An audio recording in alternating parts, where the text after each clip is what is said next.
அனைவருக்கும் கல்வி, கல்விக்கேற்ற வேலை, வேலைக்கேற்ற சம்பளம், அதை கொண்டு வாழ்கின்ற பெருமை மிக்க வாழ்வு, அதுவே எங்கள் கனவு. வாக்களியுங்கள் மைக் சின்னத்தில். எம்எல்ஏ மந்திரி, அவர் பெரும் கோடீஸ்வரர். உலகம் முழுவதும் கண்மணி கிழங்கை விதையை இந்த விவசாயிகளிடம் ஏமாற்றி விட்டு 1000க்கும் 2000க்கும் வாங்கிவிட்டு 7000 8000 ரூபாய்க்கு வெளிநாட்டுக்கு ஏற்றுமதி செய்து கொண்டிருக்கிறாரே, என்ன வேலை பார்க்கிறார் அவரு? நீங்கள் என்றாவது சிந்தித்து இருக்கிறீர்களா? எதற்காக இவர்களுக்கு வாக்களிக்க வேண்டும்? ஆண்டாண்டு காலம் இவனுக்கு அடிமையாக இருப்பதே தமிழனுடைய மரபா? யோசிச்சு பாருங்க. உலகத்திற்கு நாகரிகத்தையும் வீரத்தையும் கற்றுக் கொடுத்த தமிழன் இன்றைக்கு மல்லாந்து படுத்துக் கொண்டு மாறிலே எச்சு துப்பிக் கொண்டிருக்கிறீர்கள். எதற்காக வாக்களிக்க வேண்டும்? 50 ஆண்டு காலம் இந்த மண்ணை ஆண்டவர்கள் இந்த 2 பேரும் தான். ஆனால் மீண்டும் இப்போது செய்கிறேன் என்று சொல்றீங்க. இருந்தபோது என்ன செய்து கிடைத்து விட்டார்? ஏதாவது நீங்கள் கேட்டிருக்கிறீர்களா? எதற்காக வாக்களிக்கிறீர்கள் அவர்களுக்கு? இன்றைக்கு தெரு முழுவதும் சாராய கடை, பசங்க முழுவதும் இன்றைக்கு கஞ்சா போட்டல் நிற்கிறான். அப்பன் முழுவதும் சாராய கடையிலே, மகன் முழுவதும் கஞ்சா கடையிலே. உங்களுடைய வாழ்க்கை என்றாவது மாற்றி இருக்கிறானா என்பதை நீங்கள் என்றாவது ஒரு நாள் யோசித்திருக்கிறீர்களா? எதற்காக வாக்களிக்கிறீர்கள்? நாம் எதற்காக 5 ஆண்டுக்கு ஒரு முறை இந்த மண்ணிலே கொடுக்கப்பட்ட ஒரே ஒரு உரிமை உனக்கு அதுதான். ஆனால் 5 ஆண்டுக்கு ஒரு முறை கொடுக்கப்பட்ட உரிமையை கூட உனக்கு சரியாக செலுத்த வக்கில்லாத நிலைமையில இன்னைக்கு வச்சிருக்கியா. வேற என்ன? 500 ரூபாய் 1000 ரூபாய் பிச்சைக்கார பயிர் நம்ம தெரியுமா உங்களுக்கு? பிச்சைக்கார ஒரு தட்டுல 5 ரூபாய் காசு போட்டு வாங்குவான். 5 ரூபாய் போட்டாதான் வாங்குவான். ஆனால் நீ 5 வருடத்துக்கு 1000 ரூபாய் வாங்குற. பிச்சைக்காரனை விட கேவலமாக வைத்திருக்கிறான். நீ வெக்கம் இல்லாம பையில 20,000 ரூபாய்க்கு ஒரு செல்லு, ஒரு 1 லட்சம் ரூபாய்க்கு வண்டி, மீச, பேண்ட், சட்டை இதெல்லாம் போட்டு பிச்சை எடுக்கிறோம். யோசிச்சு பாருங்க எவ்வளவு கேவலமாக இந்த நாட்டை வச்சிருக்கா. எதற்காக இவர்களுக்கு நம்ம வாக்களிக்கணும்? இவ்வளவு நாள் வாக்களிச்சு நீ என்னத்தை புடிங்கிட்ட? 38 எம்பி 39 எம்பி நீதான் இருந்த.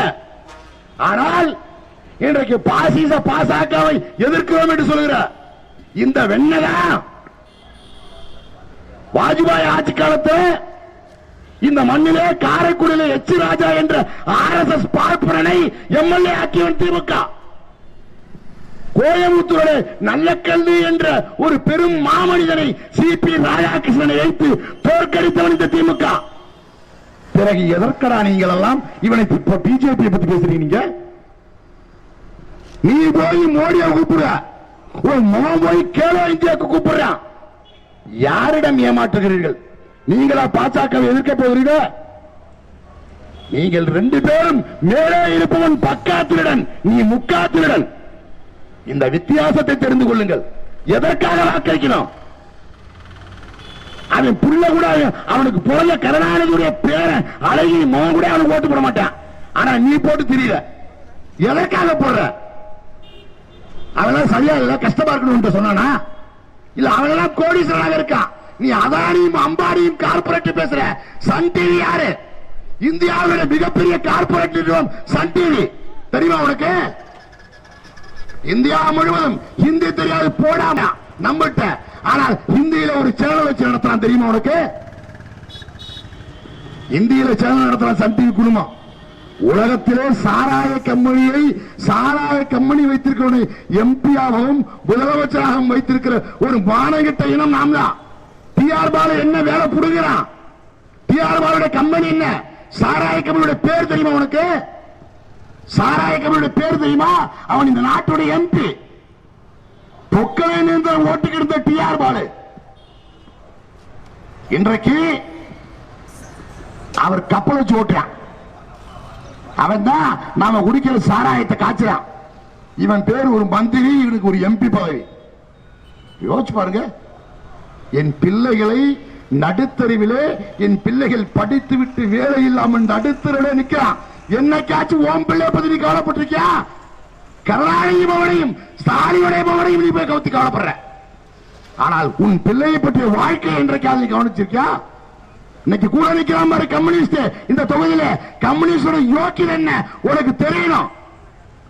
இந்த கம்யூனிஸ்ட் கைவாடி பயில்தான் தோழர் லீலாவதியை மதுரையிலே திமுக காரன் கொன்று விட்டான் என்று ஓராண்டு காலம் தமிழ்நாடு முழுவதும் ஒப்பாரி வைத்தான். தோழர் லீலாவதியை கொன்று விட்டான் என்று கூவித்திருந்த கம்யூனிசம் இன்றைக்கு ஸ்டாலின் கையில் 2 சீட்டுக்காக அடங்கி நிற்குது. யோசிச்சு பாருங்க. இவன் 2 சீட்டு, அடுத்த முறை அண்ணா திமுக 3 சீட்டு கொடுத்தா அங்க ஓடுவான் இந்த கம்யூனிஸ்ட். இந்த 3 ஆண்டு காலத்து எதற்காக கம்யூனிஸ்ட் கட்சி ரோட்டில் இறக்கி போராடி இருக்கிறான்? ஒன்னே ஒன்னு சொல்லு. யோசிச்சு பாருங்க. பேருந்து நிப்பாட்டான், ஸ்ட்ரைக் பண்ணா, அதை நடத்துற யாரு? கம்யூனிஸ்ட். அரசு ஊழியர்கள், ஆசிரியர் வேலை நிறுத்தம் செஞ்சான், அதை செஞ்சது யாரு? கம்யூனிஸ்ட். யாரை எதிர்த்து? இந்த திமுக எதிர்த்து. ஆனால் தேர்தல் என்று வந்தால் கொள்ளையிடம் மயம் கிடையாது அவனுக்கும். இங்கே பாருங்க, நீங்க பாத்தீங்களா, பேப்பர்ல படிப்பீங்க. என் தாயின் தந்தையோட வயசு, என் தாத்தாவோட வயசுல இருக்கக்கூடிய மக்கள் யோசிக்கணும். எவனுக்காச்சும் கொள்கை இருக்கா? நேற்று இரவு வரை 5 சீட்டுக்கு பேர நடக்குது. இவன் 5 சீட்டு கொடுத்துதான் கையெழுத்து போட்டேன். அவன் 6 சீட்டு கொடுத்திருந்தால் நான் அவனுக்கு கையெழுத்து போட்டுப்பேன். 10 பேர் வர்றான். நீங்க திராவிட முன்னேற்ற கழகத்தோட நண்பர்கள் தயவு செய்து நீங்க யோசிச்சு பாருங்க. பிக்காளி பயலுக திமுக ஒரு காலத்தில் அவன் இத்தனை 25 ஆண்டு காலம் அப்பனும் மகனும் ஆண்டிருக்கிறார்களே, ஒரு முறையாவது நீ கட்சி ஆரம்பிச்சு தனியா நின்றிருக்கியா? 1957 இருந்து நீ பூரா போய் புலிக்கு பயந்தெல்லாம் ஏமலப்படுத்துக்கன்னு நீ 10 பேர் பண்ணி கூட்டிட்டு வர. உன்னுடைய சின்னம் கூட திருட்டு சின்னம்டா, தெரியுமா? எத்தனை தேவகா காரணம் தெரியும்? திராவிட முன்னேற்ற கழகம் வச்சிருக்க சின்னம் திருட்டு சின்னம். ரெட்டமலை சீனிவாசன் என்கிற ஒரு பாபரும் தமிழ் உருவாக்கிய கட்சி. அந்த ரெட்டமலை சீனிவாசன் இறந்த பிறகு அவரிடம் இருந்த கோபாலசாமி என்பவன் அண்ணாவிடம் போய் சேர்ந்தான். அண்ணா அந்த கோபாலசாமியோடு அந்த ரெட்டமலை சீனிவாசனுடைய சின்னத்தையும் சேர்த்து ஆட்டை போட்டதும் திமுகவுடைய வரலாறு. தட்சிணாமூர்த்தி என்ற கருணாநிதி ஒரு 4 நாளைக்கு முன்னாடி யுகாதியா என்னமோ ஒண்ணு நடத்தாங்க. யுகாதி தெலுங்கு வருட பிறப்பு. யோசிச்சு பாருங்க. மானம் உள்ள தமிழர்கள் கொஞ்சம் யோசிச்சு பாருங்க. இந்த நாட்டுடைய முதலமைச்சர் வாழ்த்து சொல்றான். எப்படி சொல்றான்? தமிழ்நாட்டில் இருக்கக்கூடிய திராவிடர்களும் ஆந்திராவில் இருக்கிற திராவிடர்களுக்கும் யுகாதி வாழ்த்துன்றான். யோசிச்சு பாருங்க. தமிழ்நாட்டில் திராவிடர்னா யார்? தமிழ்நாட்டில் தமிழர் அல்லாதவர் திராவிடர். இதை பல முறை நாம் தமிழ் கட்சி சொல்லுது. ஆனால் ஆந்திராவில் இன்னைக்கு தமிழ் வருட பிறப்பு எத்தனை பேர் லீவ் விடுறான்? ஆந்திரா விடுறானா, கர்நாடகா விடுறானா, கேரளா விடுறானா? இந்த மண்ணை ஆள்வதற்காக 50 ஆண்டு காலம் திட்டமிட்டு தமிழர்களை தள்ளிவிட்டு மண்ணை பூரா வச்சு அள்ளி திக்கிற, மலைய பூரா வெற்ற, உன் பிள்ளைக்கு எதை கொடுக்க போற? நிழல் இல்லாமல் மரத்தை பூரா வெட்டி முடிச்சிட்டான். நீ நிழல் தேடி அண்டி ஓடுற, வெயில் அடிக்குது, தாங்க முடியல, செத்து விடும் போலக்கு கடையில எங்க நிழல் இருக்கு நோக்கி ஓடுற. இந்த மரத்தை வெட்டியவன் யார்? இந்த மணலை அள்ளி தின்னவன் யார்? இந்த மலையை உடைத்தவன் யார்? உங்க அப்பாவும் தாத்தாவும் இருக்கும் போது இந்த மலை இருந்தது, உன் பிள்ளை இருக்கும் போது இந்த மலை இருக்காது. உடைச்சு காலி பண்ணிட்டான். நீ என்ன அரசியல் இருக்கு உனக்கு? என்ன அரசியல் இருக்கு? பிச்சைக்கார அரசியல், இலவச அரசியல். பிச்சைக்காரன் இலவசமா வேட்டி சட்டை, வெண்ணையா ஒரு வேட்டி சட்டை கூட உன்னால வாங்கி கட்ட முடியாதுனா நீ எதுக்கு சேர்க்க? மருந்து குடிச்சாது. தாலிக்கு தங்கம் கட்ட பொண்டாட்டிக்கு தாலி கூட உன்னால வாங்கி கட்ட முடியாது. அப்புறம் நீ எதுக்கு பொண்டாட்டி கட்ட போற? கல்யாணம் பண்ண போற? இதெல்லாம் நாட்டினுடைய இந்த மண்ணை ஆண்டவர்கள் 50 ஆண்டு காலம் நம்மளுக்கு கொடுத்த இலவசம். இப்படித்தான் இருப்போமா நம்ம? எத்தனை ஆண்டுகள் இருப்போம்? உன் புள்ள பூரா படிச்சுட்டு இதே வேலை செய்ய போறானா? சாராய கடையில் வேலை பார்க்க போறானா? நாம் தமிழக கட்சி விவசாயத்தை அரசு தொழிலாக்குவோம். சிரிச்சா எல்லா பயிலும் சிரிச்சான். சீமான் பைத்திய மாதிரி பேசுறான். ஏய், உன் புள்ள சாராய கடையில ஊத்தி கொடுக்கிற வேலை பார்க்குது அரசு தொழிலாளியா? ஞாபகம் வச்சுக்கோ. நீ அரசாங்க தொழிலாளி, உன் புள்ள ஊத்தி கொடுக்கிறான். இந்த நாட்டுடைய எம்பிக்கள் சாராய கம்பெனி வச்சிருக்க கனிமொழி உட்பட நீட்டை நூக்குவோம் நொட்டுவோன்றான். நீட்டை கொண்டு வந்து நீட்டுக்காக வாதாடிய யார் தெரியுமா? ப. சிதம்பரத்தினுடைய பொண்டாட்டி, ப. சிதம்பரத்துடைய முன்னாள் நிதியமைச்சர் ப. சிதம்பரத்துடைய பொண்டாட்டி இந்த நீட்டுக்கு ஆதரவாக உத்தரவு சுப்ரீம் கோர்ட்ல வாதாடி வைச்சான். இவங்க சொல்றாங்க நம்மளுக்கு. அப்படின்னா இந்த மக்களுக்கு அரசியல் தெரியாது, இந்த மக்களுக்கு எதுவும் தெரியாது. தேர்தல் என்றால் 500 ரூபாய் வாக்கு கொடுத்தா 1000 ரூபாய் கொடுத்தா ஓட்டு கூட, அவ்வளவுதான். பிச்சை எடுக்கிறான், எனக்கு வேலை கிடையாது, பொருளாதாரம் கிடையாது, எதுவும் கிடையாது. நீ வாங்குற பொருளுக்கு எவ்வளவு வரி போடுறான்? இன்னைக்கு சொல்றான் நாங்கள் சுற்றுச்சாலைகளை எடுத்து விடுவோம். 2021 இதே ஏவா வேலு தமிழ்நாட்டில் உள்ள 5 சுங்கச்சாவடிகள் அகற்றப்படும் சொன்னாரு. ஞாபகம் இருக்கு அவனுக்கு? இன்னைக்கு 500 ஓராக்கி சிலிண்டர் கொடுப்பாரா ஸ்டாலின்? 2021 என்ன சொன்ன? நான் வெற்றி பெற்று வந்தால் 100 ரூபாய் சிலிண்டர் விலையை குறைப்பேன் சொன்ன. செஞ்சிட்டியா? யாரை ஏமாற்றுகிறீர்கள்? உன் பிள்ளைய படிக்க வைக்க உன்ட்ட காசு இருக்கா? படிக்க வைக்க கடன் வாங்கணும், கல்லூரி போக கடன் வாங்கணும், இந்த பிள்ளைக்கு கல்யாணம் பண்ண கடன் வாங்கணும். நீ வாழ்நாள் முழுதும் கடனாளியாக செத்து விழுந்துகிட்டு இருக்க. ஆனா உன் தொகுதியுடைய எம்எல்ஏ, உன் தொகுதியுடைய மந்திரி, இந்த நாட்டுடைய முதல் மந்திரி, அவன் புள்ள, அவன் பொண்டாட்டி, அவன் தங்கச்சி, அவன் மாமன், மச்சம், அத்தனை பேரும் கோடீஸ்வரனா வாழ்கிறான். நீ அவன் வாழ்க என்று சொல்லி வாக்கப்பட்டுக்கிட்டு, வாக்கரிசி கூட இங்க வழி இல்ல, வாக்கரிசி கூட வழி இல்லை இங்க. அப்படி நிக்கிற நீங்க. அவன் எப்ப 500 ரூபாய் கொடுப்பான், எப்ப கோட்டை கொடுப்பான், எப்ப ஆப கொடுப்பான்? இதுவா இந்த தமிழினத்தினுடைய உலகத்தின் மாபெரும் இயக்கம், உலகத்தின் மாபெரும் படகண்ட வெற்றி கண்ட ராஜேந்திர சோழனுடைய வாரிசுகள்? பிச்சை எடுக்கிறோம், பிச்சை அவமானம். நாங்கெல்லாம் தயவு செய்து நீங்கள் காசு வாங்கும்போது யோசிச்சுங்க. நாங்க பிச்சைக்கார சங்கத்தில் சொல்லியிருக்கோம், எவனாச்சும் உன்னை கடையில வீட்டுல நீ பிச்சை எடுக்க போகும்போது பிச்சைக்கார பையன் சொன்னா செருப்பை கொண்டு அடின்னு. ஏன்னா உன்னை விட பிச்சைக்காரன் உயர்ந்தவன். அவன் ஒரு நாளைக்கு பிச்சை எடுத்து 1000 ரூபாய் சம்பாதிக்கிறான், நீ 5 வருஷத்துக்கு 1000 ரூபாய் வாங்குற. அவன் பிச்சைக்காரனா, நீ பிச்சைக்காரன்? யோசிச்சுங்க. 5 ஓட்டு இருந்தா 5000 ரூபாய், உனக்கு அவ்வளவுதான் மதிப்பு. செத்து சுடுகாடு போனாலே உனக்கு 1500 2000 தேவைப்படுது. ஆனா 500 ரூபாய் 1000 ரூபாய் நீ கணக்கு போட்டு பாரு. நான் பொய் சொல்லல. அவன் 500 ரூபாய் கொடுத்தானா 5 வருஷத்துக்கு 1875 நாள், 365 நாள் இன்ட்டு 5 போடு, 1875 நாள் டிவைடட் பை 500 போடு. 10 பைசா 7 பைசா வரும் ஒரு நாளைக்கு.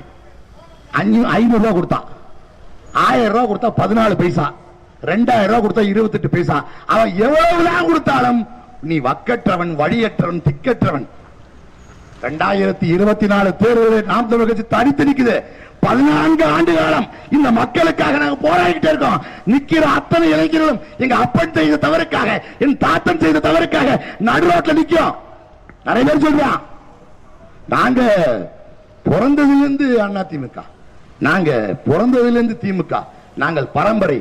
ஆண்ட பரம்பரை. நீ என்னத்த ஆண்ட? நீ உண்டால் நீ செய்த தவறால் இந்த நாட்டினுடைய இளைஞர்கள் ரோட்ல நிக்க வேலை இல்லாம படிச்சு விட்டு ரோட்ல நிக்கிறான்.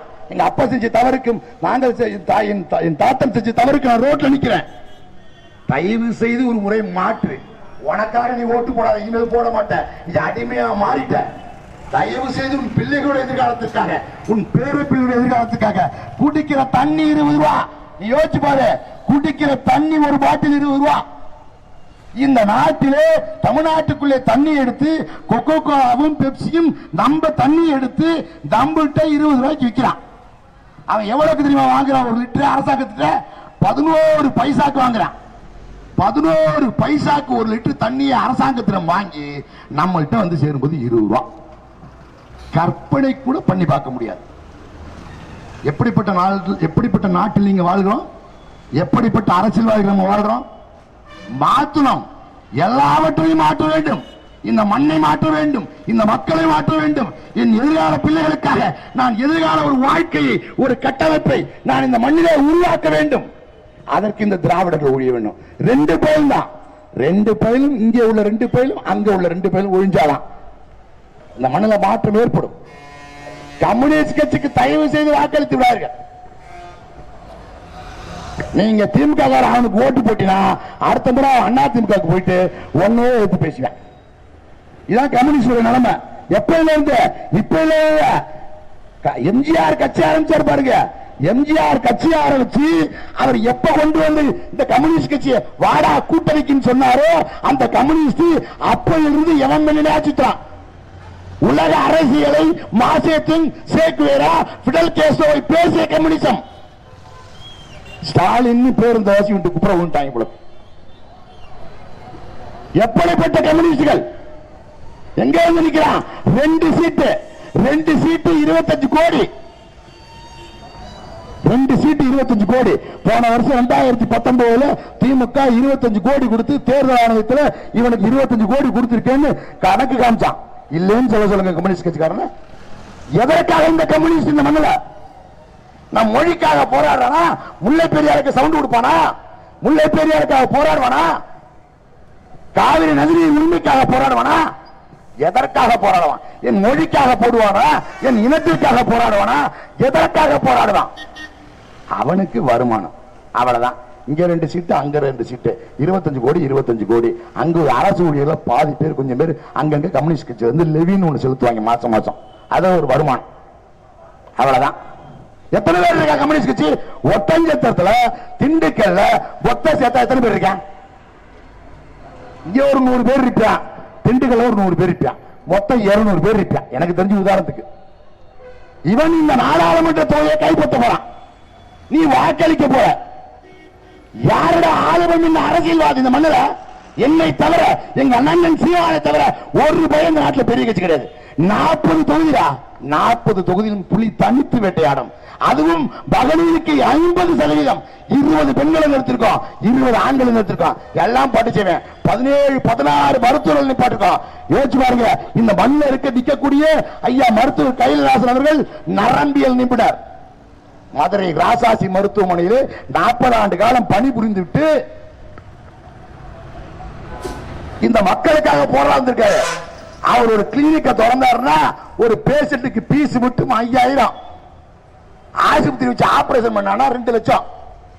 ஆனால் இந்த மண்ணுக்காக போராட வேண்டும் 16 மருத்துவர்களை இறக்கியிருக்கோம். எவன்டா இறக்கிறீங்க சொல்றான்? பூரா ஈத்தரையும் அவனையும் கொண்டாந்து இறக்கி வச்சுக்கிட்டு நீ ஓட்டு போடுன்ற.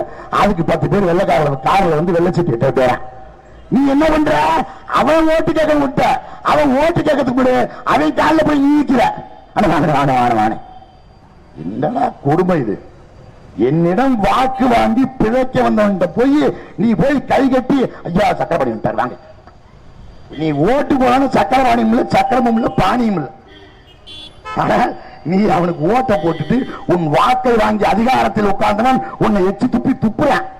நீ வெக்கம் இல்லாம அவன்கிட்ட போய் நின்றுட்டு இருக்க. திருப்பி மீண்டும் மீண்டும் சக்கரவாணி தவிர இந்த மண்ணில வேற எவனும் கிடையாது ஆளுமை உள்ளவ நீ இல்லையா? அரசியல்வாதினா இந்த 2 திருட்டு பேரா வேற எவனும் கிடையாதா? ஆளுமை மிக்க ஒரு நல்ல மனுஷன் நீ இல்லையா? ஒட்டகத்தில் யாரா நல்ல வேண்டாம்? சக்கரபாணி. அப்ப நீ நான் கேட்டவன். ஒரு படத்தை சொல்ல பாருங்க. ஊர்ல எவன் கொண்டாட்டிடா உத்தமி பத்தினின்னு தான் கொண்டாடுறவனு சொல்ல மாட்டான், அவனே சொல்லுவான். அந்த மாதிரி இந்த மண்ணிலே எவன்டா நல்லவன் கேட்டா பூரா பேர் அந்த ஆளை சொல்றது. அந்த ஆளை அதை கொடுத்து ஒரு 1000 ரூபாய் கொடுத்துட்டு 9000 ரூபாய்க்கு அந்த விதையை வித்து தூக்கிட்டு போக வேண்டியது. ரோடு என்ன கை காசுல போற? ரோடு கட்டடம் கை காசுல போடுறாரா சக்கரபாணி? யோசிங்க. ஏதோ சக்கரபாணி எங்களுக்கு பாலத்தை கட்டி கொடுத்துறாரு, ரோட்டை கட்டுறாரு, சுங்கச்சாவடி. இந்த பக்கம் போனா பழனி போனா சுங்கச்சாவடி கட்டணும், இந்த பக்கம் திருச்சி போனா சுங்கச்சாவடி கட்டணும், இந்த பக்கம் போனா மதுரைக்கு போனா சுங்கச்சாவடி. சுத்தி சுத்தி அடிக்கிறான், சுத்தி சுத்தி. நீ மெட்ராஸுக்கு ஒரு கார்ல 3000 ரூபாய்க்கு பெட்ரோல் போட்டு போனீங்கன்னா 4500 ரூபாய் 1500 ரூபாய் சுங்கச்சாவடி மட்டும் கேட்கட்டும். யாராவது கேட்டீங்களா? இந்த காசு யாருது? இது எப்ப போட்டது? இது எப்ப முடிஞ்சது? இதுக்கப்புறம் இது யாருடையது? ஏதாவது ஒன்று நாம் கேட்டிருக்கோமா? என்னைக்காச்சும் யோசிச்சு பாருங்க. வரி கட்டுறோம். உப்புக்கு வரி போட்டான்னு சொல்லி தண்டி யாத்திரை நடத்த காந்தி பிறந்தவன். நீ வாங்கி திங்கிற எல்லாத்துக்கும் வரி இருக்கு. நீ டீக்கு வரி இருக்கு, மருந்துக்கு வரி இருக்கு, எல்லாமே சொல்லிட்டே போகணும். யோசிச்சு பாருங்க. ஒரு வரியை வாங்கி திருடு திங்கிற ஒரு நாடு, அதை விட பெரிய கொடுமை. நாமளே பிச்சைக்காரன் பக்க அன்னாடங்காட்சி, நமக்கே சோத்துக்கு வழி இல்லை. ஆனா இவன் மோடியை கொண்டு ஆரம்பின்னு பூரா பொம்பளையும் மோடியை கொண்டு ஆரம்பிச்சு விட்டான். எல்லா பொம்பளையும் மோடி ஏதோ தூக்கி போட போறாரு ஆண்டு வாயப்படுத்திட்டு இருக்கான். நீங்க யோசிச்சு பாருங்க. மினிமம் பேலன்ஸ் இல்லைன்னு சொல்லி 1000 ரூபாய் நம்மகிட்ட மினிமம் பேலன்ஸ் இல்லைன்னு சொல்லி 21,000 கோடி ரூபாய் சொந்த நாட்டு மக்கள்கிட்ட இருந்து திருடு இருக்கான்.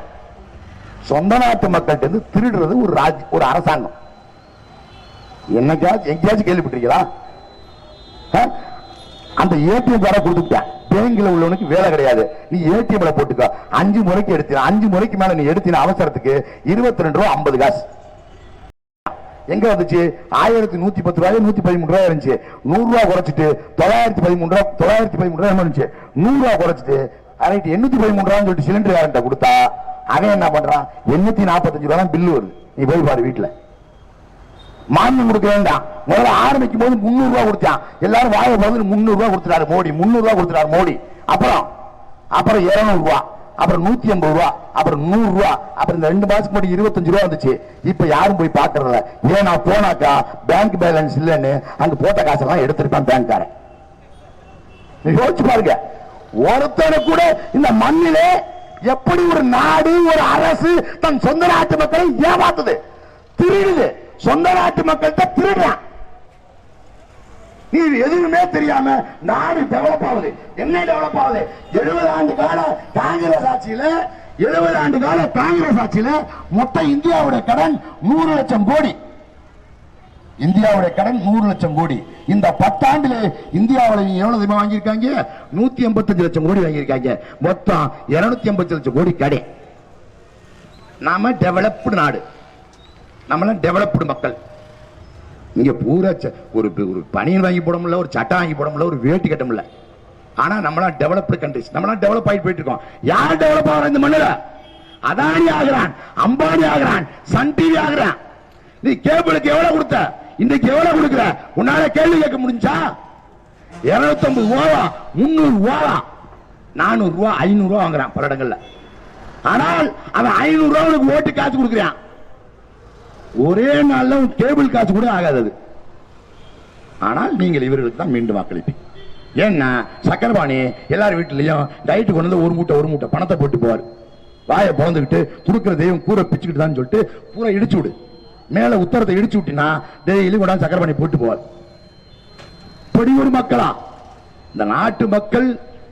அரசியல் என்பது எதையுமே தெரியாமல் எம்ஜிஆர் சிவப்பா இருந்தான், ஜெயலலிதா சிவப்பா இருந்தான். இப்ப எடப்பாடி என்னவா இருக்கான்னு தெரியல.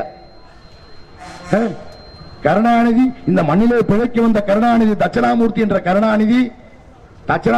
கருணாநிதி தமிழுக்காக போராடுறேன்னு கதை விட்டு திரைப்படத்தில் கதை எழுதி ஆட்டை போட்டு நம்மளை பூரா அவன் குடும்பம் முழுவதும் ராஜ பரம்பரை ஆண்டுகிட்டு இருக்கு. அவனெல்லாம் ஆளுகின்ற பரம்பரை. நீ அடிமை பரம்பரை.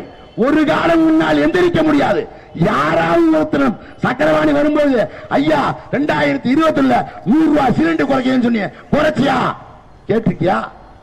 டீசல் விலை குறைக்கிறேன்னு சொன்னீங்க, குறைச்சியா? வருடத்திற்கு 2 கோடி பேர் வேலை தர வேண்டாம். ஆனால் இன்னைக்கு வருடத்திற்கு 60 லட்சம் பேருக்கு வேலை போயிட்டு இருக்கு. இதுல ஓம் பிள்ளை அடங்கும், ஓம் பேரன் அடங்கும். இங்க நின்று கத்திக்கிட்டு போறேன்னு நினைச்சிட்டு இருக்காத. உங்களில் ஒருவனாக தாங்க இங்க நிக்கிறோம். உன் பிள்ளைக்கு படிச்ச வேலை கிடையாது, உன் பேரனுக்கு படிச்ச வேலை கிடையாது, இங்க படிக்க காசு கிடையாது. பிடிச்சா 10 லட்சம் ரூபா. பூரா எல்லாரும் அபூர்வ ஹோட்டலுக்கு போங்க. நாளைக்கு காலைல எல்லாருக்கும் ஓசியில சோறு, நாளைக்கு மத்தியானம் வந்து ஓட்ட போட்டுருங்க. இல்லாட்டி தேர்தல் அன்னைக்கு எல்லாருக்கும் ஒரு டோக்கன் கொடுக்கப்படும். காலையில 2 இட்லி அபூர்வ ஹோட்டல்ல, 2 இட்லி, ஒரு சட்னி, ஒரு தோசை சாப்பிட்டு வந்து ஒரு குவாட்டரை வெளியில கொடுக்கப்படும். நேர பூத்துல போய் ஓட்டு போட்டுரும். ஏன்னா அபூர்வ ஓட்டு ஐயாவோட பினானி. அப்ப என்ன பண்றது? உனக்கு ஓசிய ஒருவேளை சோறு கிடைக்குதுன்னு நம்ம ஏன்னா நம்ம இலவசம்னா ஓசிய ஓடிடுவோம். பினாயில் கொடுத்தா கூட வாங்கி வச்சுப்போம், விஷம் கொடுத்தா கூட வாங்கி வச்சுப்போம் ஓசியில. ஏன்னா சாகும் போது காசு கொடுத்து விஷம் வாங்கணுமே, அதனால கொஞ்சம் ஓசியிலே குடிச்சு செத்துப்போம். இப்படி ஒரு இனமாக மாற்றிவிட்ட அந்த அயோக்கியர்களை இந்த மண்ணில் இருந்து அப்புறப்படுத்தணும். ஞாபகம், உன்னுடைய வாழ்க்கை முடிந்து விட்டது, என்னுடைய வாழ்க்கை முடிந்து விட்டது. ஆனால் நான் பெத்து போட்டிருக்க பாரு பிள்ளை, என் பேரன், இவனுடைய வாழ்க்கை என்னவாக இருக்கும் என்பதை ஒரே ஒரு கணம் யோசி. பயந்துருவ. மரம் பூரா வெட்டியாச்சு. நீங்கயாச்சும் இந்த ரோட்ல பைபாஸ்ல எங்கேயாச்சும் ஒதுங்க இடம் இருக்கா பாரு, சுருண்டு விழுறான்.